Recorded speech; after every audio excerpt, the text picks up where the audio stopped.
ওদের সাথে ব্যবসা হবে, বাণিজ্য হবে, কিন্তু খুবই সিরিয়াসলি একটা থিন লাইন আছে, ক্রস করা যাবে না, যেটা ক্রস করলে ভারতের দালাল হয়ে যাওয়া যাবে, সেটা করা যাবে না। দরজা খুলে দিয়ে সব দিয়ে দেব ভারতের জন্য, দেশের সার্বভৌমত্ব নষ্ট করে সে রাজনীতি বিএনপি করবে না, কখনো করেনি, অতীতে করেনি, এখনো করেনি। এই জন্য বললাম যে বিএনপির ভারপ্রাপ্ত চেয়ারম্যান তারেক রহমানের মা, আমাদের সাবেক প্রাইম মিনিস্টার, 3বার প্রাইম মিনিস্টার খালেদা জিয়ার সময় কিন্তু অনেক ব্যবসা হয়েছে ভারতের সাথে। আমি মনে করি ওই ব্যবসায়িক সম্পর্কের জন্য সবার জন্য দরজা খোলা আছে আমাদের, আমরা সেই ব্যবসায়িক সম্পর্ক রক্ষা করে এগিয়ে যাব।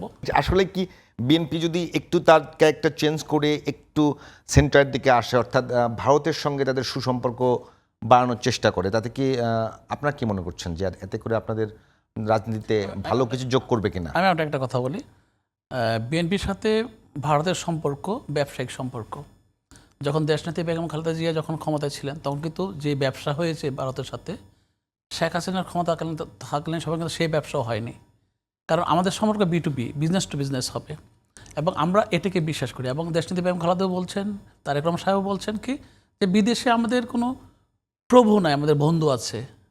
আমরা বিদেশে প্রত্যেকটা দেশের সাথে আমাদের সুন্দর সম্পর্ক রক্ষা করে চলবো। যে বন্ধুর প্রত্যক্ষ মদতে আপনারা দীর্ঘদিন রাজনীতির বাইরে থাকলেন, রাজনীতির বাইরে বললাম কি, একেবারে নির্বাচনের বাইরে থাকলেন, রাজনীতি করতে দেওয়া হলো না, আপনাদেরকে খুন করা হলো, গুম করা হলো, আপনারা তো এই সমস্ত অভিযোগ করেছেন, সেই বন্ধুত্বের সঙ্গে বন্ধুত্ব করছেন আবার। আমার কথা হলো যে একটা দেশ আর একটা দেশের সাথে সুসম্পর্ক রক্ষা করে কিন্তু কাজ করতে হবে। যত কিছু হোক রাজনীতির ক্ষেত্রে, আপনি যখন ক্ষমতায় আসবেন তখন আপনাকে অনেক কিছু চিন্তা করতে হবে, যেমন বিজনেস টু বিজনেসের মাধ্যমে, এবং আন্তর্জাতিক রিলেশন রক্ষা করে যেতে হবে আপনাকে। আমি কিছু জিনিসে আমরা দ্বিমত পোষণ করি যে আওয়ামী লীগ শাসনের আমলে আওয়ামী লীগ সরকার যেভাবে যে ফেসিলিটিগুলো দিয়েছে আমাদের দেশে, হয়তো বিএনপি সেই ফেসিলিটিগুলো ফ্রি অ্যান্ড ফ্রি বারবার দেওয়ার চেষ্টা করবে না। আমাদের দেশের উপর দিয়ে যেসব ফেসিলিটি তারা নিয়েছে, ট্যাক্সবিহীন যেসব সুবিধা পেয়েছে, এগুলো হয়তো বা আওয়ামী লীগ পাবে না। সেই জন্য বলি যে ব্যবসাভিত্তিক সম্পর্ক থাকবে, কিন্তু দেশের সরকার পরিবর্তন বা মানে আমাদের এই দেশের ভিতরেও খারাপ সম্পর্ক থাকবে, খারাপ কাজ করবে, স্বৈরাচার হবে, সেই জন্য আমরা ভারতের সাহায্য নেবে, এই হাসিনা সরকার যা করেছে তা কখনো বিএনপি করতে যাবে না। যে কথাটা বলছিলেন যে লিবারাল ডেমোক্রেটিক ওয়েতে বিএনপি যেভাবে এগিয়ে যাচ্ছে, আপনি দেখেন, আমি যদি বলি যে বিএনপি ভারপ্রাপ্ত চেয়ারম্যান তারেক রহমান সাহেব শহীদ প্রেসিডেন্ট জিয়া রহমানের শাসন আমল দেখেছেন ছোটোকালে, তারপর ওনার মায়ের শাসন আমল দেখেছেন, তারপর 17 বছর উনি নির্যাতিত হয়ে দেশের বাইরে থেকে এই দলটাকে পরিচালনা করে কিন্তু আজকে এই পর্যায়ে নিয়ে আসছেন। কাজে ওনার অভিজ্ঞতার আলোকে আমি মনে করি উনি এমন একটা শাসন ব্যবস্থা দিবেন যে শাসন ব্যবস্থায় দেশের মানুষও ভালো থাকবে, আন্তর্জাতিক পরিমণ্ডলে একটা সুন্দর সুসম্পর্ক রক্ষা হবে। এখন আপনি মনে করেন এখানে শুধু ভারত কেন, সব দেশের সাথে সম্পর্ক রক্ষা করে আপনাকে ব্যবসা করে এগিয়ে যেতে হবে। আপনি যদি লক্ষ্য করেন, আমরা বারবার যে কথাটা বলি যে আমার দেশে কোনো একটা লোক কি ভারতে চাকরি করে না, কিন্তু ভারতীয়রা কেন আমার দেশে চাকরি করে, বা আমার ওখান থেকে কী টেকনোলজি আমার আনা দরকার, বা আমি কোন টেকনোলজির জন্য তাদের কাছে যাচ্ছি, তাহলে আমি সেই টেকনোলজির জন্য সেটুকুই নেব। আবার চায়নার কাছ থেকে আমি কি হেল্প পাচ্ছি, তাদের কাছে কোন টেকনোলজি আমি নিচ্ছি বা কোন হেল্প নিচ্ছি, এইটা হলো কি দেশের স্বার্থ রক্ষা করার জন্য আপনাকে হিসাব করে কাজ করা। একবারে ওই দরজা খুলে দিয়ে সব দিয়ে দেব ভারতের জন্য, দেশের সার্বভৌমত্ব নষ্ট করে সে রাজনীতি বিএনপি করবে না, কখনো করেনি, অতীতে করেনি, এখনো করেনি। এই জন্য বললাম যে বিএনপির ভারপ্রাপ্ত চেয়ারম্যান তারেক রহমানের মা, আমাদের সাবেক প্রাইম মিনিস্টার, 3বার প্রাইম মিনিস্টার খালেদা জিয়ার সময় কিন্তু অনেক ব্যবসা হয়েছে ভারতের সাথে। আমি মনে করি ওই ব্যবসায়িক সম্পর্কের জন্য সবার জন্য দরজা খোলা আছে আমাদের, আমরা সেই ব্যবসায়িক সম্পর্ক রক্ষা করে এগিয়ে যাব।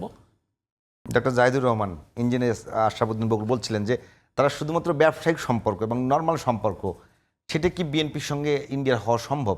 আমি যেটা বলছিলাম যে হওয়া সম্ভব। আর আরেকটা জিনিস খুব জরুরি, সেটা হচ্ছে ইন্ডিয়ার একটা সিকিউরিটি কনসার্ন আছে। মানে একটা কথা মনে রাখতে হবে, এটা আমি খোলাখুলি বলতে চাই, ভারত তার 7 সিস্টার্সের সিকিউরিটি নিয়ে সবসময় টেন্সড। সত্যিকার অর্থে তার একটা স্ট্র্যাটেজিক দুর্বলতা ওখানে, তার যে শিলিগুড়ি করিডোর 21-22 কিলোমিটার একটা জায়গা দিয়ে তার এত বড় একটা অঞ্চল ওখানে আছে, এবং ওখানে নানা রকম লড়াই আছে। অন্তত মানে অনেক জায়গায় অনেক ছিল, অনেকগুলো কন্ট্রোল, আসামে সিরিয়াসলি ছিল, তারপরে একটা পর্যায়ে খানিকটা কন্টেইন করা গেছে, কিন্তু মণিপুর জ্বলছে বহুদিন, নাগাল্যান্ডে সমস্যা আছে। ফলে মিজোরামের সমস্যা, বাংলাদেশের মূল ব্যাপার থাকবে ভারত বাংলাদেশের কাছে কি চাইতে পারে, ভালো ব্যবসা, ভালো ডিল, আর তার সিকিউরিটিকে যাতে বাংলাদেশের দিক থেকে বা বাংলাদেশকে ব্যবহার করে কোনোভাবে হ্যাম্পার করা না হয়, এটুকুই ভারত আমার কাছে চাইতে পারে। আবার পাল্টা আমরাও চাইবো আমার সিকিউরিটিও ভারতকে এনশিওর করতে হবে। আমাদের যখন হিল ট্র্যাক্টে ইনসার্জেন্সি ছিল শান্তি বাহিনীর, তারা তো ভারতকে দিয়ে পেট্রোনাইজড হয়েছে। এগুলো করা যাবে কিন্তু না। এই জায়গাটাতে কি স্বাধীনতা উত্তর বাংলাদেশে কখনো ভারত এই পরীক্ষায় পাশ করেছে বা কেউ তাদের কাছ থেকে এটা আদায় করতে পেরেছে বা এটা কোনো নজির আছে? মানে খুবই গুরুত্বপূর্ণ প্রশ্ন। মানে ভারত আসলে এই যে একটা গিভ অ্যান্ড টেকের ভিত্তিতে একটা দেশকে দেশ হিসাবে দেখে, ভারত তো আসলে দেশ হিসাবে দেখে না, কলোনি, মানে ও চায় যে এটা একটা উপনিবেশ প্রত্যেক ক্ষেত্রে। মানে একটা দেশ দেখেন সাউথ এশিয়াতে কোনো একটা দেশের সাথে তার সুসম্পর্ক নাই। মালদ্বীপের লাস্ট প্রেসিডেন্ট মৈত্র, মানে এখন যিনি প্রেসিডেন্ট আছেন, তিনি ইন্ডিয়া আউট ক্যাম্পেইন করে প্রেসিডেন্ট নির্বাচিত হয়ে গেছেন। এই হচ্ছে ইন্ডিয়ার অবস্থান। নেপাল, ইন্ডিয়া এত হিন্দুত্ববাদের কথা বলে, পৃথিবীতে এখন নাই কিন্তু এক সময় মানে কনস্টিটিউশনাল একটা হিন্দু রাষ্ট্র নেপাল। শুনতে মনে হয় তারাও যেহেতু হিন্দু সম্প্রদায়ের মানুষ, তাদের মধ্যে সুসম্পর্ক থাকবে। নেপালের মানুষকে কি পরিমাণ বীতশ্রদ্ধ করেছে, ক্ষুব্ধ করেছে ইন্ডিয়া তার পলিসির জন্য। খেয়াল করে দেখবেন চীনপন্থী দলগুলো এখন বারবার ওখানে জিতছে। সো আপনার সাথে আমি একমত যে তারা আদৌ শিক্ষা নেবে কিনা, কারণ হলো এই ভুলের নজির আছে, তারা আবারও গায়ের জোরে কিছু করার চেষ্টা করতে পারে। খুবই দুঃখজনক হবে শেখ হাসিনার পতনের পরও যদি তাদের এই লার্নিং না হয়। না, আপনাকে তো একেবারে শেষ, আমাদের টাইম নেই। একেবারে যদি বলি যে বাংলাদেশে ফ্যাসিজমের প্রতিষ্ঠা থেকে শুরু করে সব কিছুতে সহযোগিতা কিন্তু অনেকটা প্রত্যক্ষভাবে করেছে, পরোক্ষভাবে না, প্রত্যক্ষ করেছে। এবং এখন তারা, আপনি বিশ্বাস করবেন যে আপনি এই মুহূর্তে কোথাও আক্রান্ত হলে একটা নিরাপদ জায়গা খুঁজবেন। আওয়ামী লীগের জন্য যে নিরাপদ জায়গা ভারত, তাতে তো কোনো সন্দেহ নাই। সেই আওয়ামী লীগ কি বিএনপির জন্য কখনো নিরাপদ হতে পারে? অন্যদিকে আবার একটা ক্যাম্পেইন চলছে যে বিএনপি ভারতপন্থী হয়ে যাচ্ছে, এইটা বিএনপির জন্য কতখানি লাভ? এরকম একটা ক্যাম্পেইন যদি মানুষ বিশ্বাস করে, এটা বিএনপির জন্য ক্ষতিকর হবে। আমি আবারও বলছি, খুবই যৌক্তিক কারণে এই দেশটা আমাদের শত্রুতেই পরিণত, এই শত্রু শব্দটা ব্যবহার করছি। অথচ আমাদের স্বাধীনতার সময়ে এখানেও কিন্তু ভারতের কোনো করুণা নেই। ভারত তার স্বার্থেই আমাদেরকে সাহায্য করেছে। তারা পাকিস্তান ভেঙে দিতে চেয়েছিল, কিন্তু তার সাহায্য পেয়েই তো আমাদের স্বাধীনতা পাওয়াটা সহজ হয়েছে। ফলে আমাদের সাথে তাদের খুব ভালো সম্পর্ক থাকার কথা ছিল, কিন্তু সেটা হয়নি।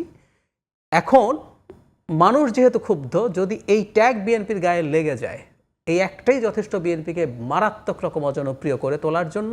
বিএনপিকে এই ব্যাপারে খুবই সিরিয়াস থাকতে হবে। ওদের সাথে ব্যবসা হবে, বাণিজ্য হবে, কিন্তু খুবই সিরিয়াসলি একটা থিন লাইন আছে, ক্রস করা যাবে না। যেটা ক্রস করলে ভারতের দালাল হয়ে যাওয়া যাবে, সেটা করা যাবে না।